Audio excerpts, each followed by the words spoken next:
Thank you very much. Please be seated.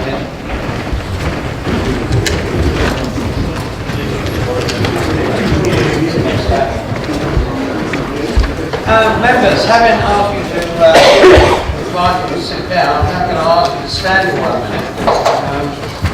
minute in silence for Norman Gould. He was a councillor here 2004 2011. Many of you, including myself, will remember working with Norman, and he did serve for a period as a Deputy Executive Member for Highways and Transport. And can I have 1 minute silence in memory of a colleague, a lost colleague, ex-colleague. Thank you very much.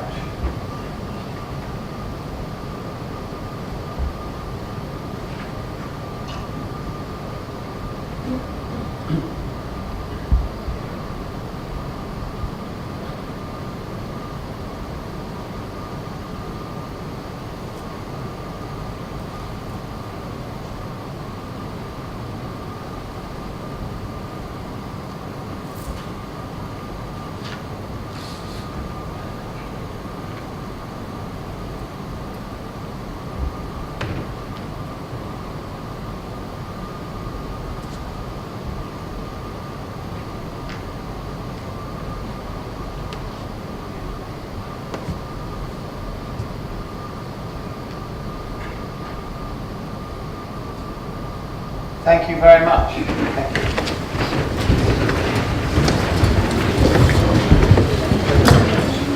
Can I just remind members the meeting is being filmed tonight. Can't anybody who doesn't know that now happens, but formally I do remind you.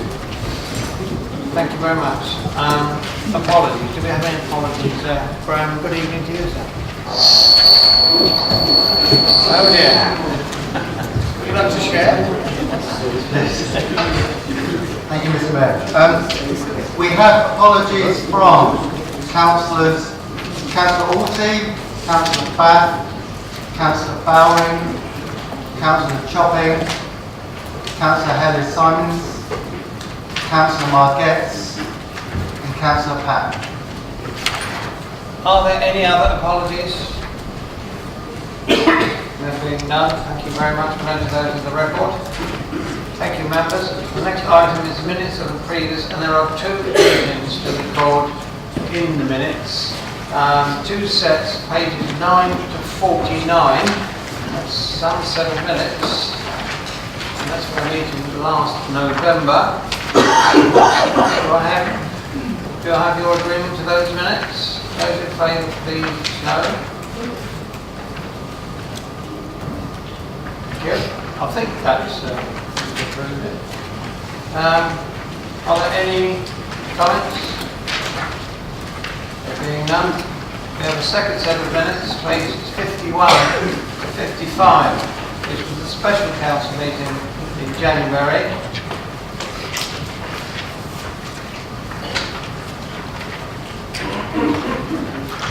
Do I have approval for those meetings? Please show. Thank you. There being no amendments, they will be recorded. Thank you very much. Declarations of interest. Do we have any declarations of interest? Are there any declarations of interest in the groups on items on the agenda tonight, which is mostly voting? There being none, we'll move on. We now have some questions from the members of the public. If I could just ask members of the public to speed up, because we're starting this council meeting later than normal at 8 o'clock, and therefore time is of the essence this evening. So if you would mind, when you ask questions, if you could ask questions standing in your name. And supplementary needs to be in response to the answer we get from the relevant executive member. So what I ask is Christopher Evatt in the House? He's not here, but he will no doubt then get a written answer. Let's save some time. Jean Jacks Ellis. Not here? Written answer? I know Jenny Chang's here, though, so I've seen Jenny. So Jenny, would you like to ask your question in your name, please? The residents of Woodley deserve a better bus service. At present, the 12 is not fit for purpose. Please can you explain what the council is doing to ensure the service is improved? I guess that's right. Keith, Councillor Baker. Keith, would you like to take it up? Good evening, Mrs. Chang. The Council is following the European procurement process to secure a new bus service to commence in September 2018. This process adds significant time to reach conclusion, as this is open for the whole of the EU to submit an expression of interest in running this service.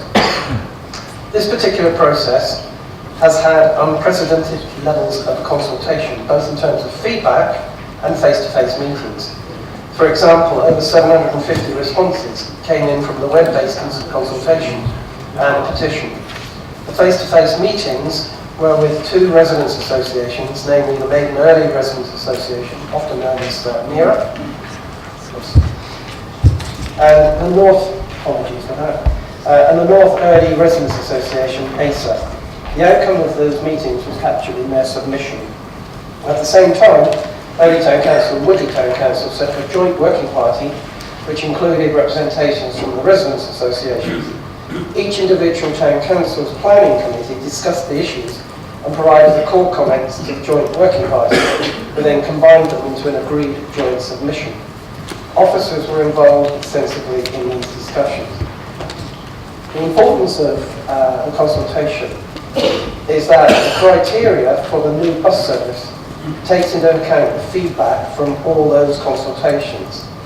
Bus operators who would like to operate the bus service in the future will have to demonstrate how they will provide a bus service which meets the key criteria as approved at the General Executive Meeting. Thank you very much. Could I just remind executive members when you answer questions, if you would stand and accept your apology, Keith, in that case. Jenny, do you have a supplementary? I do. Thank you. Would you like to ask it? Councillor Baker. Please can you confirm whether the council increased its subsidy to Reading buses for the 12? A very quick answer, absolutely yes, we did. Thank you very much. And the next question is David here. Good evening, David. Good evening, sir. Nice to see you. Would you like to ask a question? Can I ask the question standing in my name? Thank you very much. And that goes to, I think it's to Norman Yorkerson. Thank you very much. David, in your recent newsletter, you claim to have forced the Conservatives and Woking Borough Council to retain weekly waste collections. It's been the policy of the Conservative group on this council for many years to retain weekly waste collections. We issued a press release to that effect nearly a year ago. It appears you missed that. Also, in my leaflets in the 2007 election, 2007, at which I was first elected to this council, I said we must retain weekly waste collections and encourage more recycling. David Tropping and Tim Horton made similar statements in their leaflets. So, it's another Liberal myth busted. So what happens when Liberals are in control of the council? Of those we checked, the vast majority have collections every 2 weeks, rather than the weekly collections we have here in Conservative Woking. So how often do they have collections in Cheltenham? Bi-weekly. How often in Colchester? Hang on. Bi-weekly. Hang on, Norman. David, just stay. Could I ask if the answer to my question and go on about waste collections? Carry on. Thank you. So, how often do they have collections in Cheltenham? Bi-weekly. How often in Colchester? Bi-weekly. How often in Eastleigh? Bi-weekly. How often in Maidstone? Excuse me, Bi-weekly. So, we get the picture. excuse me, you've asked for it to be quick this evening. I think that is filibustering. He's asked a question, so I'm answering the question. He asked a question about something which he's not given an answer to. Right. Thank you. Norman, Clearly members are frustrated with the answer. Can you please just answer the question? I will be grateful. Thank you. Thank you very much. So, the existing glass banks are well used, so we capture most glass waste. By using bring banks, we get the glass sorted into colour, which improves the value for recycling. If it was collected curbside, then either it would be mixed, or we would need collection vehicles with lots of compartments.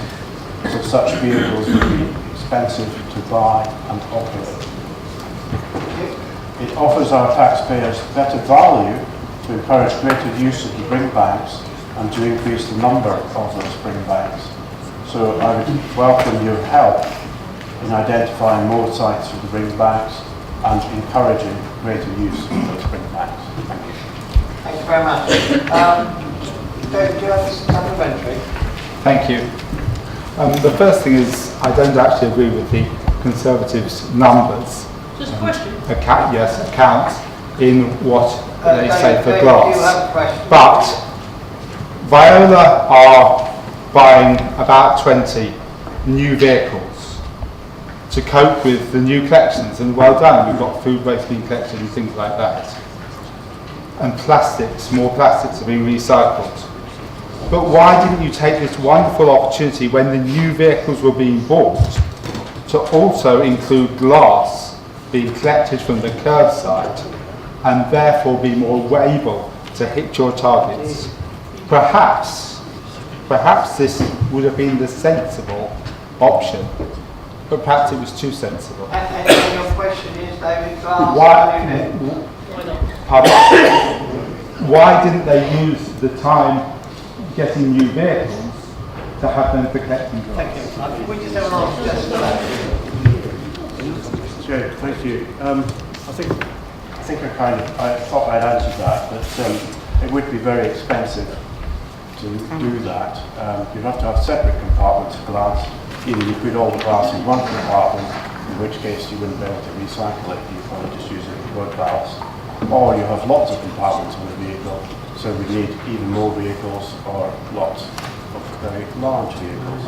We'd also need to probably provide people with bins to put their bottles in, so they can be put out. All of that costs a lot of money.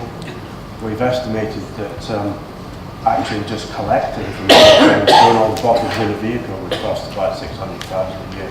So with all the capital costs and the running costs, it doesn't seem like the best value for money. We do capture most glass in the bring bank. If we can capture another 10%, 20% of what people throw out in the blue bags, then we can notch up the recycling. Thank you very much. That's the end of the public question time. Do we have any petitions? Councillor Murphy, would you like to take 1 minute? Certainly, Mr. Mayor. Good evening. Good evening to you. I wish to present a petition on behalf of the residents of the Terrace Wokingham. The petition is to effectively immediately restore the residential parking on the terrace to the equivalent levels of customer practice over the years. Essentially, the CPE has been so successful that non-residents are no longer parking on the terrace to the degree they were. But the residents, when they wish to park in those non-resident spaces, are finding they can't park any longer than half an hour. So therefore, they wish to restore the situation that the police allowed, that if there's a space, a resident can park in it without any abuse. So I hand this over to my colleague in Highways in the wish that he would effect something as soon as possible. Many thanks. Thank you very much. Yes, I collect that petition. Thank you very much. There being no other petitions, I see. Okay, we move to the Mayor's announcements. I have just two this evening. You do have a record of the activity that the Mayor has been undertaking, the Mayor and the Deputy Mayor, over the November to February period, so I won't repeat all of that. What I will say though is I will mention just two events really. One is, as you will know, we had a charity ball last Saturday in the Hilton Hotel in Wokingham.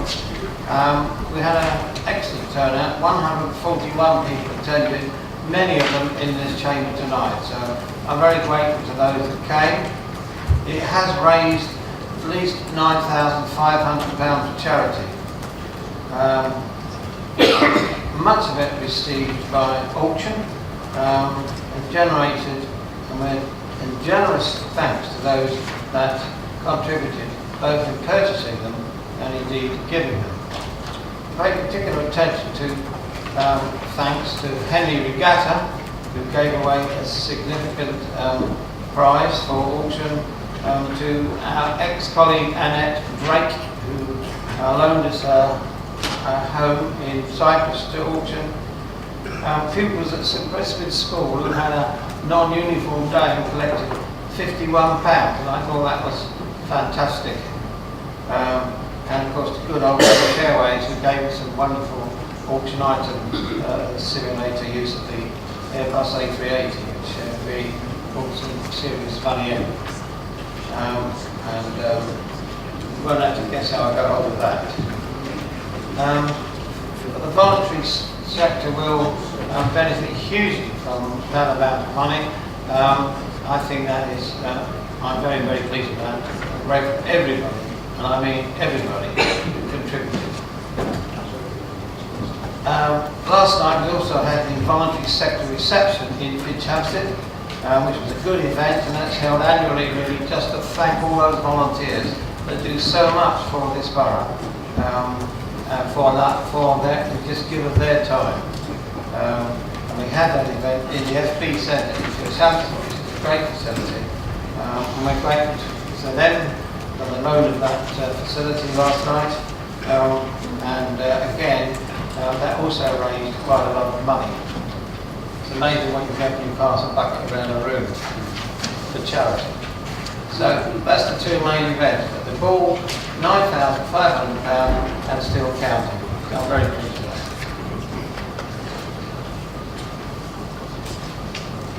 Now, we're moving to the budget now. So I've got just a few little rules in the budget we made, just to make sure we run through.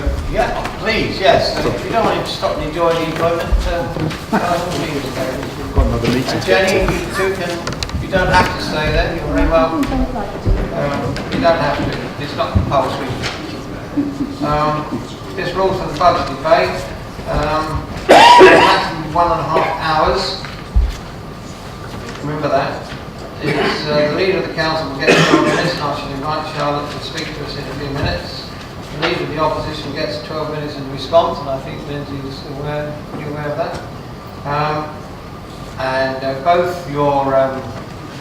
Both those must be seconded, of course, and then other speakers will be taken. We'll have separate votes for the housing revenue account, the capital programme, the Treasury Management Policy, and a recorded vote, which is compulsory for the medium-term financial plan. So that is the order of the voting. Now we can do the speaking. And without further ado, I'm going to ask the leader of the council, Charlotte Hawthorne-Taylor, to please propose budget proposals for the next municipal year. Charlotte, the floor is yours. Thank you, Mr. Mayor. Before I begin, I'd just like to clarify the recommendation for the Housing Revenue Account Budget 2018-21. It's the revised version in front of you all this evening, which we agreed at the effective meeting before the council meeting. There's a slight amendment to number 7 of the recommendation, so hopefully you'll all got it in front of you. The budget before the council tonight is a realistic budget that addresses our challenges, one that invests in our residents while making us a fit for the future. It has become somewhat of a cliche to stand here and say that we're putting forward this budget in a difficult time for local government finances. Nevertheless, I can't stress enough that the situation for this council has never been tougher. Since 2011, we've managed to reduce the council's spending by £45 million. This means that the council taxpayers of Woking Borough account for 90% of this authority's revenue income. For context, residents living in neighbouring Reading cover 71% of their council tax revenue budget. By 2019 to 2020, we will not receive any revenue support grant, and the government will tax us £7.1 million from our retained business rates. In short, in 2019 to 2020, whereas Reading will have over £192 in grants and retained business rates for every resident living in their borough, Wokingham will receive just £40, around 1/5 of what Reading will receive. Our residents' needs are no less than Reading's. This borough faces an ageing population and an increasing number of children coming into care that we need to look after. This costs the council a significant sum of money. I raised these issues with the Secretary of State at the end of last year and discussed them here at the council with the Prime Minister just a fortnight ago. I'm pleased to say that we've been invited to discuss further with the Ministry of Housing, Communities and Local Government, or HOCO LOCO, as I understand the Secretary of State now calls it. We've been invited to discuss our ideas on how to make the revenue support grant allocation system fairer, and how to enable us to become the model for self-sufficient councils right across the country. I've set out the challenges that we face, and we do not shrink from them. We believe that the best way to take our borough forward is to invest in our future. Already we've managed to bring our spending down whilst protecting our services. Other councils have ripped up their services in a desperate bid to get their finances under control. We've not done that, and we will not do that. In setting our budget this year, we've responded to the priorities the residents have raised through our consultation. Let me give you a flavour of the capital investments we're making. Residents said that they wanted to see well-maintained roads. We're investing £158 million on roads and traffic congestion, including 6 new relief roads. Residents said that they wanted to protect educational attainment and school building improvements across the borough. We're investing £49.3 million on education, delivering new schools and new school places in Ardfield, Spencer's Wood and Matthews Green. Residents said that they wanted a thriving economy with a successful range of businesses. We're investing £170 million regenerating towns and villages and supporting the growth of our local economy, including affordable housing and new leisure facilities in Bulmersh, Ardfield, Ryash Green and at Carnarvon. We're also investing £100 million on commercial assets to create future funding for our services, and £152.7 million on building strong, sustainable communities, including cycleways, greenways, bioways, social housing, park and ride schemes, and increased recycling, including food waste. We're investing a grand total of £500 million over the next 3 years on the things that matter to local people. We could have embarked on a programme of slash and burn, ripping out the heart of our services in a bid to achieve a balanced budget. Or we could have ramped up every charge we have in a bid to scrape every penny out of our residents' pockets. Instead, we've been efficient, forward-thinking, and we continue to reduce waste. We've overhauled our working processes and embraced new technology. And we've been innovative and enterprising, looking at the best way to fund our services without placing the liability on the shoulders of our lowest paid council taxpayers. We've had to make modest increases to the council tax, including the adult social care precept, to ensure that our high quality services are maintained and our most vulnerable are looked after. But it's worth noting that more than half of our residents who responded to our budget consultation agreed that they would support a modest increase in council tax to protect vital services.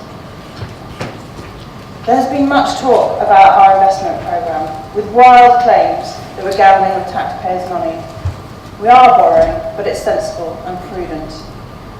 We are creating an income for the future that will fund our services, rather than simply sitting back and waiting for someone else to foot the bill. As time goes on, this will mean that we can increase our investment in services without bringing the burden on council taxpayers.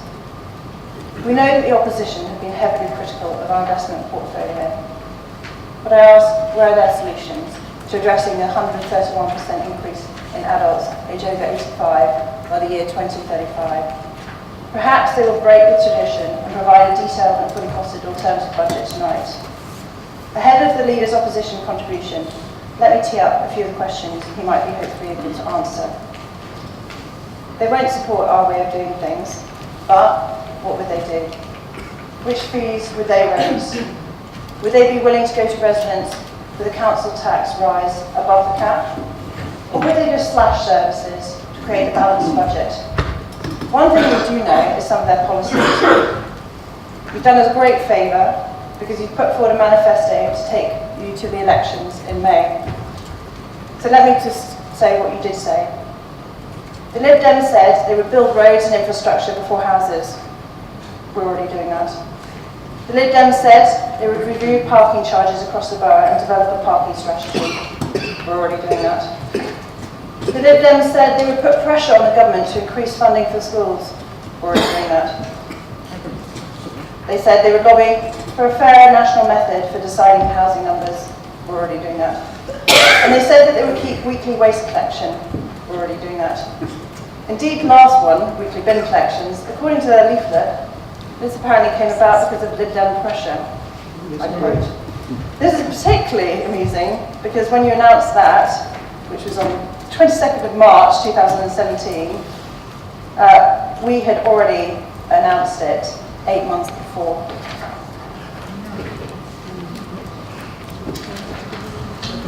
Well, I'm flattered. With so much in common with what we are already doing, with a phrase that we seem to hear a lot of in Labour politics these days, I say to the Lib Dems, why don't you just join the Conservatives?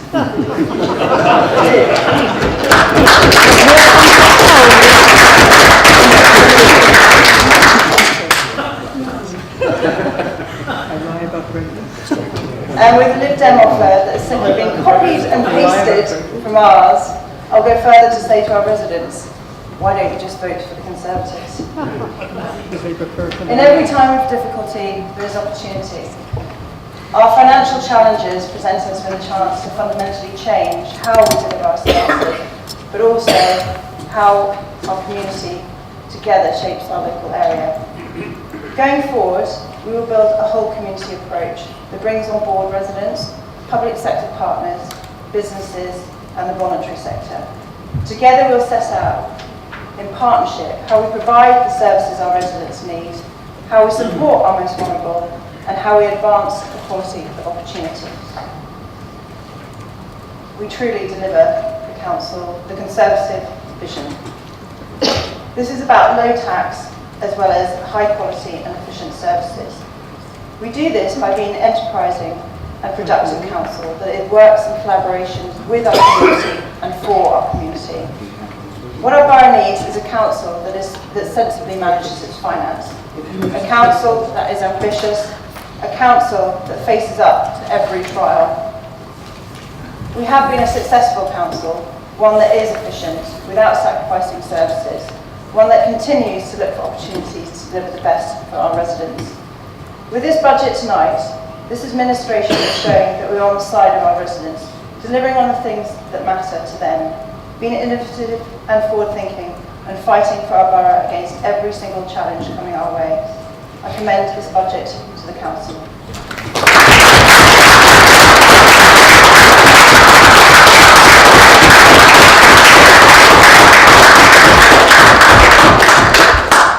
Thank you, Charlotte. Do you have a second? which one of you? Sorry, that was exciting. We don't let it out. David was excited. Do you wish to speak now or hold? I'll reserve my right, thank you. Thank you very much. Thank you. Right.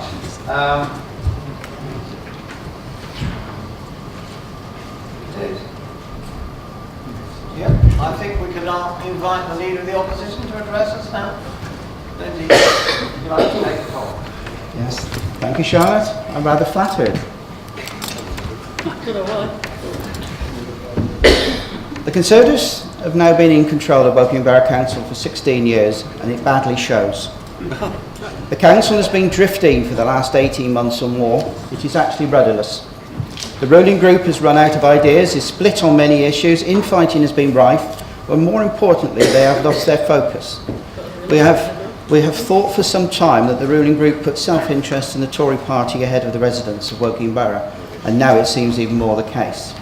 With that in mind, it is time that we, the Liberal Democrat group, provide an alternative budget, one which addresses the needs of local people.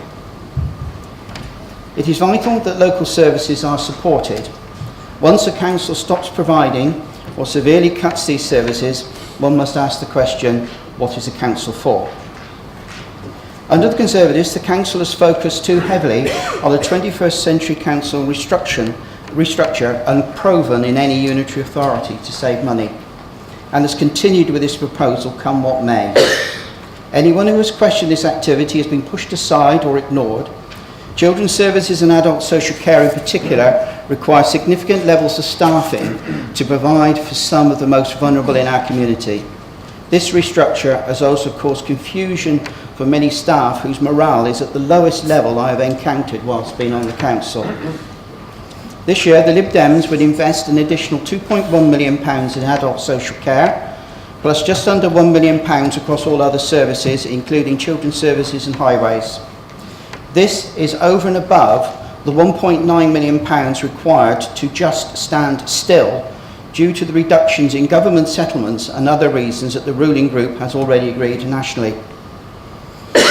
It is not all the Tory government's fault.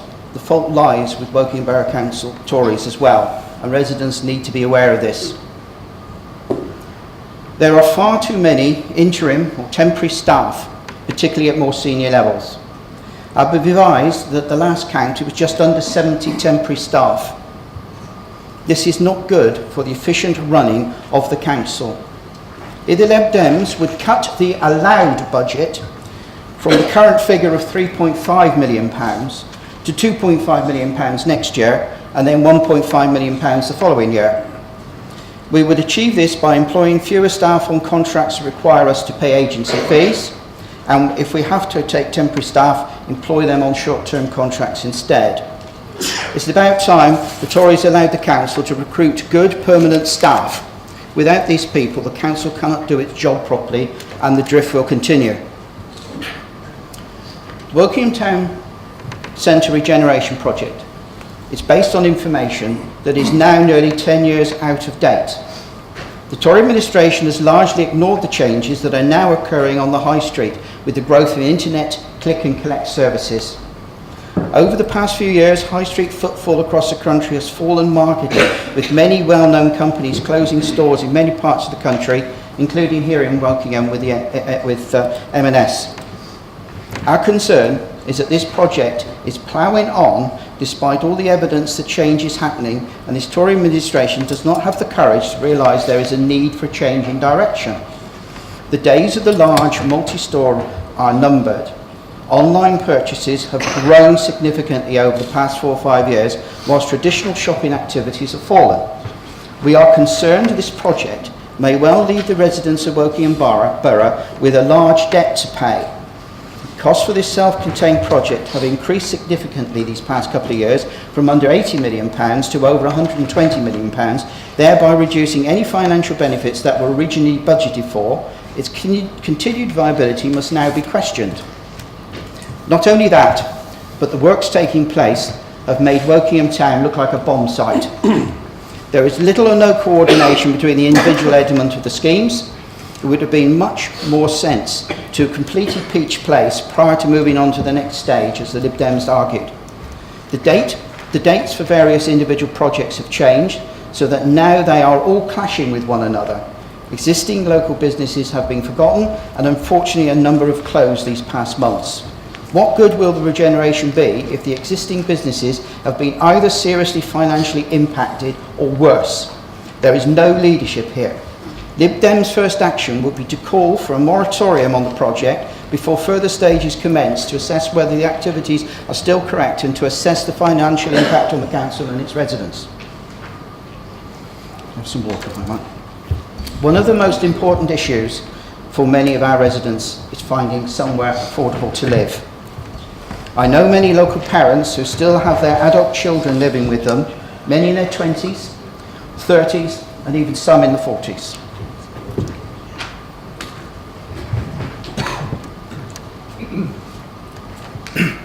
Sorry. With little or no hope of finding somewhere affordable locally to live. Older residents also have their problems too. Many want to downsize from their homes but cannot find anywhere suitable. The Liberal Democrats would invest in local housing under the banner Homes for Local People. We would expand the capability of Wokingham Housing Limited to build truly affordable homes for purchase and rent, including council houses, from the current average of 60 homes a year to one that can produce between 200 and 250 homes a year. We would gear Wokingham Housing Limited up to be able to achieve this level of building over a 2 to 3 year period. There is a desperate need to provide truly affordable 1-bedroom and 2-bedroom properties for local young people, plus we will build purpose-built 1 and 2-bedroom bungalows suitable for older people to live in for the rest of their lives. If the developers who are driven by profit will not build these properties, then a Lib Dem council will. This will require investment. We estimate around £20 million over a 2-year period and a drive from within the council. Lib Dems say the time is right for the council to step in where the developers and the Tory-led council have persistently failed. A council's motivation should be for the needs of the residents. This Tory-led council has lost its way.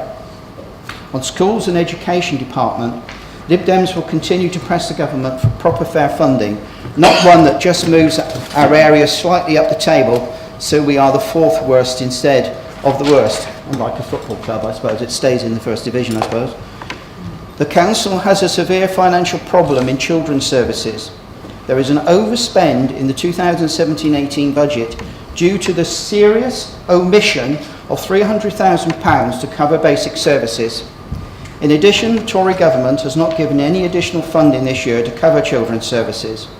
Lord Porter, chairman of the LGA and a Tory peer, earlier this month said, local authorities face a funding gap of more than £5 billion by 2020, but children's services was the area most in need of urgent attention.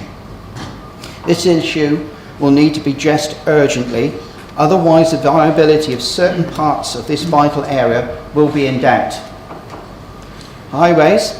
Lib Dems will push for infrastructure first, followed by the homes we need.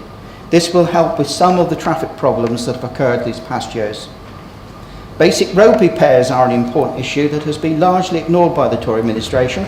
We would set up a proper assessment capability to ensure that most deserving roads are assessed, rather than residential roads in wards where existing Tory councillors will shortly be up for election. The Highways Department requires a complete overhaul and is struggling to cope. All the roads currently under construction or in the planning have been delayed for one reason or another. These delays will only exacerbate the situation over the coming years. Move on to adult social care. This is an area that requires a truly national, cross-party response. The use of council tax to cover adult social care costs is, in our view, only a temporary measure.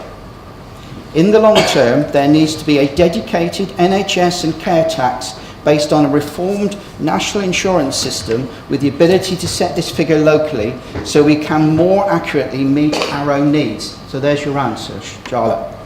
This year, Lib Dems propose to increase the budget for adult social care by £2.1 million, I mentioned earlier. However, again, we are hampered by yet another overspend, this time in the region of £770,000, the majority of which needs to be covered in the 2018-19 budget. Lib Dems have therefore front-loaded our increases in adult social care into this year, but have left a small increase capability for next year. There has to be a clear line of income that can be achieved by the council. Lib Dems look at more innovative ways of increasing revenue streams. The old adage of just putting up fees and the like will not be sufficient, and in some cases can be counterproductive. The finances of Wokingham Borough are severely stretched, and it's by a combination of Tory national cuts and local Tory mismanagement. Not only is the council needed to find £1.9 million just to stand still, It has had to cover just over £1 million in overspends from last financial year. Hardly a good recommendation for so-called Tory prudent management. The increases indicated in this speech would work out at a 5.2% increase in council tax. Thank you very much.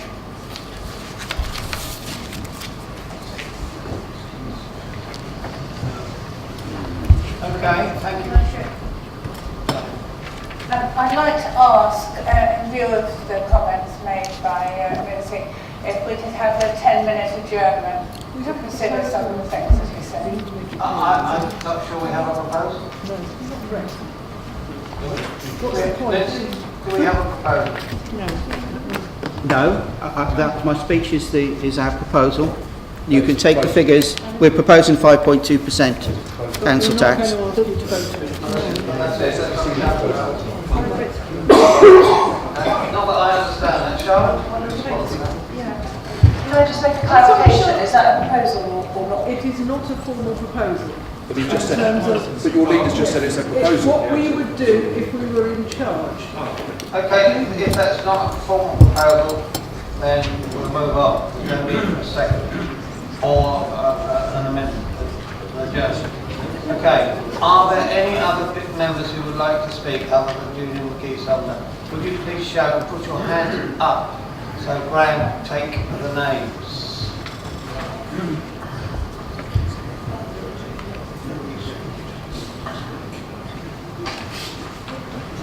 Now this is time limited, this debate, members.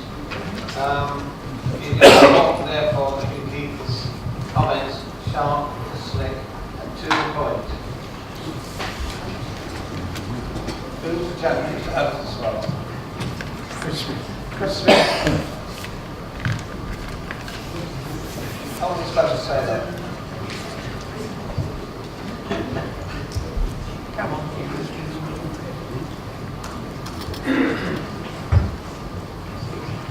Keep your hand up, guys. This is not as easy as it might think.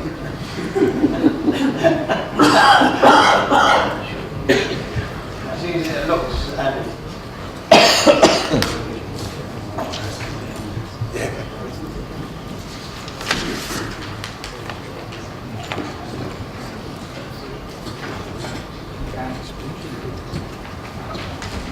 Okay, fine. Thank you very, very much indeed. So we'll start on with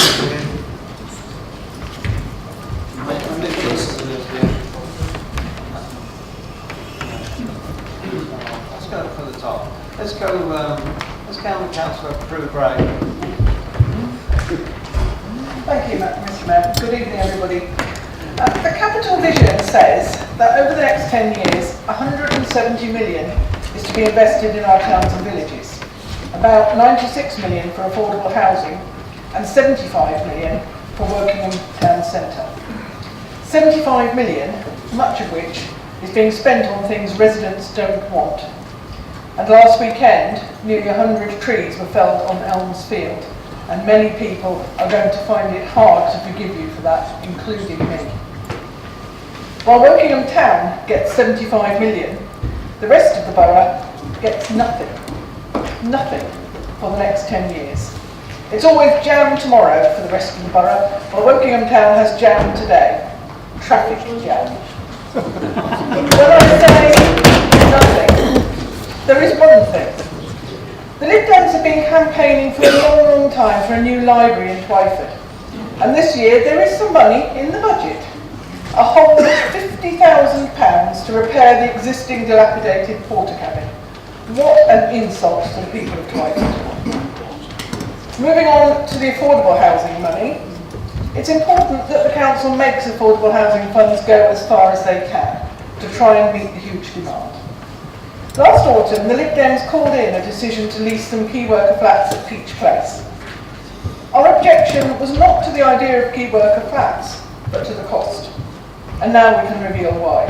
Because finally the council has had to make the figure public. Page 77 of the agenda shows that the 22 flats will cost £6.7 million.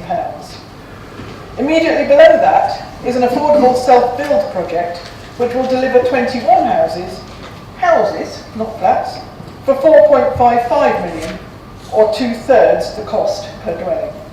Now maybe you can see why we questioned the Beach Place decision.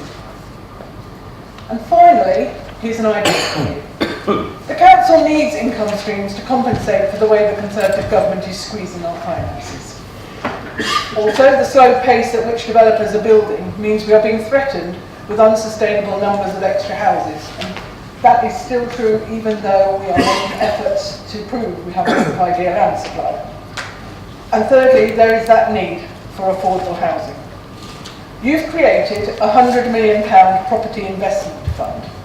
Why not use it to block buy housing from developers at a discount? Use that buying power to get a faster build rate, reducing the pressure on the 5-year land supply. Provide local people with affordable and market rent homes with a decent landlord, and take the surplus from the rents to fund council services. A much better way to spend 100 million than speculation in the commercial property market. Thank you very much, Councillor Bray. Next, can I call upon Councillor David Lee? Thank you very much, Mr. Mayor. I'd like to just first of all tell you that we now have a 5-year land supply of 6.7 years. I'm also delighted to support this proposed budget tonight, in spite of being, you haven't heard it yet, the lowest funded authority in the country, which we continue to fight against. And no better fighter on our behalf than our leader. We're also an innovative council which does not cut services, but through careful management continues to invest in much needed infrastructure. However, we have a major problem. 25 to 34-year-olds earning between 22 and 30,000 per annum. Home ownership has fallen to just 27% nationally from 65%.